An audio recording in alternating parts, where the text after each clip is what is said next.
भारत के पहले प्रधानमंत्री का नाम क्या है? इस सवाल का जवाब तो बच्चा भी दे देता है।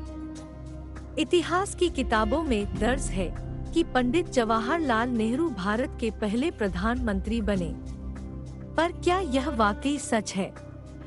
क्योंकि इतिहास का एक पन्ना वो भी है जिसमें भारत के पहले प्रधानमंत्री का नाम बरकतुल्लाह खान बताया गया है। यह सुनकर हैरानी हो सकती है, पर इस सत्य को झुठलाया नहीं जा सकता कि पंडित नेहरू से पहले ही भारत में प्रधानमंत्री घोषित कर दिया गया था। अब सवाल यह उठता है कि आखिर बरकतुल्लाह खान थे कौन, जिन्हें भारत के पहले प्रधानमंत्री होने का गौरव हासिल हुआ?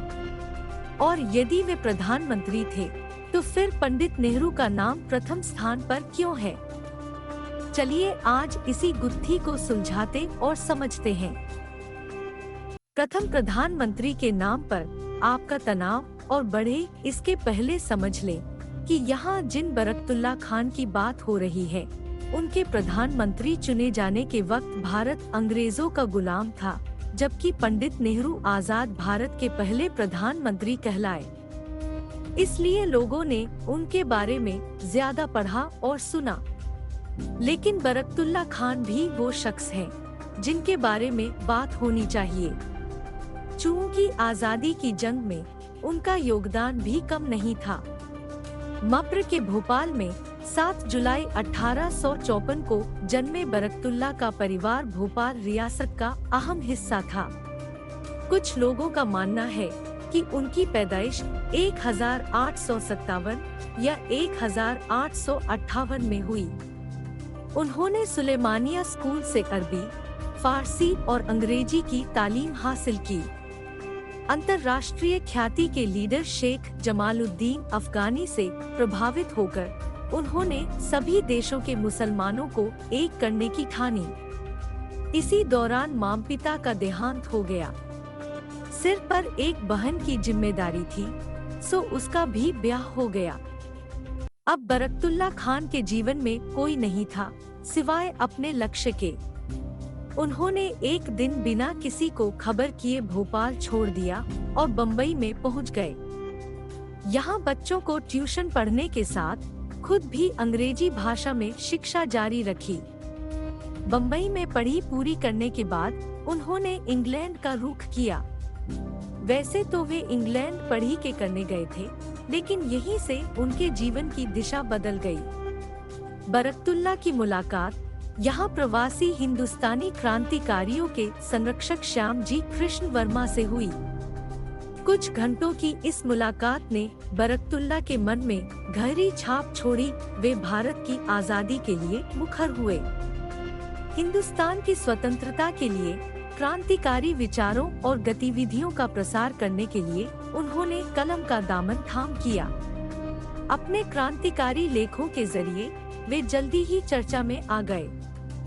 खान लिवरपूल यूनिवर्सिटी के ओरिएंटल कॉलेज में फारसी के प्रोफेसर के पद पर नियुक्त हुए, पर भारत में ब्रिटिश हुकूमत के अत्याचारों के खिलाफ उनकी कलम चलती रही।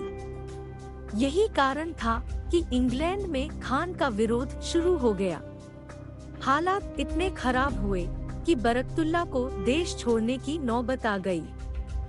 1899 में बरकतुल्लाह अमेरिका पहुंचे, जहां वे प्रवासी भारतीयों के साथ मिलकर भारत की आजादी के लिए सम्मेलन करते रहे। ब्रिटिश हुकूमत के खिलाफ उनके भाषण और लेख यहाँ भी जारी रहे। खर्च चलाने के लिए उन्होंने स्कूलों में अरबी पढ़ाने का काम किया, लेकिन दिल और दिमाग तो भारत की चिंता में मग्न था। भारत के प्रति उनकी चिंता का सबूत है हसरत मोहानी को लिखा गया एक खत, जिसके एक अंश में उन्होंने लिखा है कि बड़े अफसोस की बात है कि 2 करोड़ हिंदुस्तानी हिंदू मुसलमान भूख से मर रहे हैं। पूरे देश में भुखमरी फैलती जा रही है, लेकिन ब्रिटिश सरकार हिंदुस्तान को अपने मालों सामानों का बाजार बनाने की नीति को ही आगे बढ़ाने में लगी है। हिंदुस्तान से करोड़ों रुपयों की लूट तो केवल इस देश में लगाई गई पूंजी के सूद के रूप में ही की जाती है, और यह लूट निरंतर बढ़ती जा रही है। देश की इस गुलामी और उसमें उसकी गिरती दशा के लिए जरूरी है कि देश के हिंदू मुसलमान एकजुट होकर तथा कांग्रेस के साथ होकर देश की स्वतंत्रता की लड़ाई के लिए हिंदू मुस्लिम एकता को बढ़ाए। 1857 की क्रांति से प्रभावित बरकतुल्ला क्रांति की नई अखर जगाने के लिए अमेरिका से जापान पहुँचे, जो उन दिनों प्रवासी भारतीय क्रांतिकारियों का मुख्य ठिकाना बना हुआ था। 1905 के अंत तक बरकतुल्ला महान क्रांतिकारी विचारक बन चुके थे। उन्होंने जोर दिया कि मुसलमानों को हिंदू और सिखों के साथ मिलकर अंग्रेजी हुकूमत की खिलाफत करनी होगी। हालांकि जापान में भी ब्रिटिश अफसरों ने उन्हें चैन से नहीं रहने दिया और एक बार फिर वे अमेरिका पहुँचे। जब वे दोबारा अमेरिका पहुँचे तब तक प्रवासी हिंदुस्तानियों ने गदर पार्टी के निर्माण का प्रयास शुरू कर दिया था। खान ने उनका साथ दिया और कनाडा तथा मेक्सिको में रह रहे भारतीय प्रवासियों को एक किया। 13 मार्च 1913 को गदर पार्टी की स्थापना करने के बाद उन्होंने 120 भारतीयों का सम्मेलन आयोजित किया। यह भारत के बाहर देश की स्वतंत्रता का प्रमुख अभियान बना, जिसमें सोहन सिंह बहकना और लाला हरदयाल जैसे अप्रवासी क्रांतिकारी शामिल हुए। बरकतुल्ला ने ब्रिटिश राज को उखाड़कर भारत में जनतांत्रिक व धर्मनिरपेक्ष गणराज्य की स्थापना करने का सपना देखा। गदर पार्टी ने साप्ताहिक गदर का प्रकाशन शुरू किया, जिसमें बरकतुल्ला लगातार अपने क्रांतिकारी लेख लिखते रहे। यह मुहिम अमेरिका से जर्मनी पहुंच गई। चंपक रामन पिल्लई, भूपेंद्र नाथ दत्ता, राजा महेंद्र प्रताप और अब्दुल वहीद खान ने इस आंदोलन को हवा दी।